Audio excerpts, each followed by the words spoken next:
कि हमारे दरवाजे से लौट जाए। इतनी बड़ी बात कह दी है, गुस्सा में आकर सुधरा। कहते कहते कह तो दिया, जब चली गई वो सास, अब पछतावा होने लगा कि ऐसा ना हो सास और 2-4 बढ़े कह दे तो पाप तो चले ही ना जाए। अब तो सुधरा अपने किए हुए शब्द पर कहने जो शब्द कहे हैं उनको पछतावा होने लगा। विचार करने लगे कि कहीं ऐसा ना हो सास उसमें 4 मिला के और हमारी बुराई कर दे और बोल दे चले जाए। और चले गए तो फिर क्या होगा? बड़े दिनों के बाद आए हैं, चलो खैर कोई बात नहीं, हमने ही गलत शब्द बोल दिया है। अब सुधरा ने विचार किया मैं बुद्ध का दर्शन करूंगी। वास्तव में माने जाकर बुद्ध से कह दिया, कह रही है बुद्ध गोपाल तुम्हारे दर्शन नहीं करते। तो बुद्ध ने कहा मैं जानता हूँ क्यों दर्शन करेगी, क्योंकि वो ये चाहती है मुझे अकेले मिल जाए तो मैं बैठ के सारी अपनी व्यथा सुना दूं कि तुम चलेगी तो हम कैसे रहे, अब हम कैसे रहेंगे। वही स्त्री है तो अपना दुख सुनाएगी और स्वाभाविक है।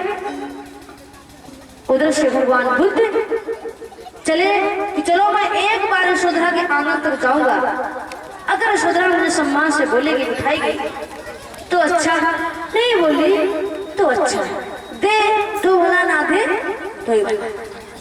इधर यशोधरा ने विचार किया कि ऐसा ना हो कि बुद्ध भी चले ना जाए, तो इधर यशोधरा ने भी अपने राहुल को लिया साथ में और वो भगवान के दर्शन करने के लिए चले।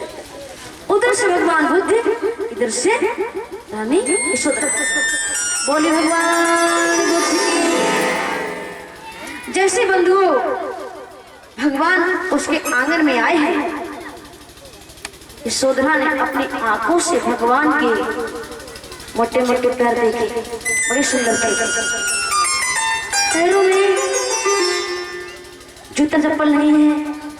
एक बार रानी यशोधरा की निगाह भगवान के चेहरे तक गई। प्रेम से बोली भगवान बुद्ध की।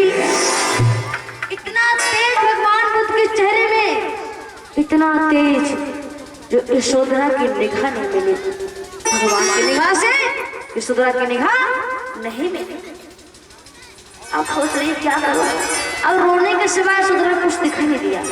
रोने लगी, भगवान की चरण पकड़ लिया, रोते रोते रोते रोते बुरा हाल कर लिया। भगवान ने ये भी नहीं कहा क्यों रो रही हो, चुप हो जाओ, क्यों रो रही हो, चुप हो जाओ, कुछ भी नहीं कहा। जब नहीं कहा तब तक तो तुम्हें मां सासा चुपचाप बैठ गई, शब्द कोई मुंह से नहीं बोल रही। यशोधरा की दशा को देख करके गौतमी माँ ने कहा, हे बुद्ध, जिस दिन आप बियाबान जंगल में गए थे, छंदक ने ये हाल बताया था। छंदक ने आपके कपड़े वापस दिए थे, राजमहलों में वापस दिए थे। तुम्हारी पत्नी ये रानी यशोधरा वो दिन तक में कुछ चुपचाप हो गई। अगर तुमने बियाबान जंगल में भोजन खाया मांग मांग कर, तो इसने रूखा सूखा खाना खाया, तुमने अगर जमीन पे आंसू लगाकर सोए तो इस स्त्री ने जमीन पे आंसू लगा लिया था। हे बुद्ध, इस बेचारी पे थोड़ी दया कर दीजिए। हे बुद्ध। और क्या बोली प्रजापति गौतमी, कहने लगी, हे बुद्ध,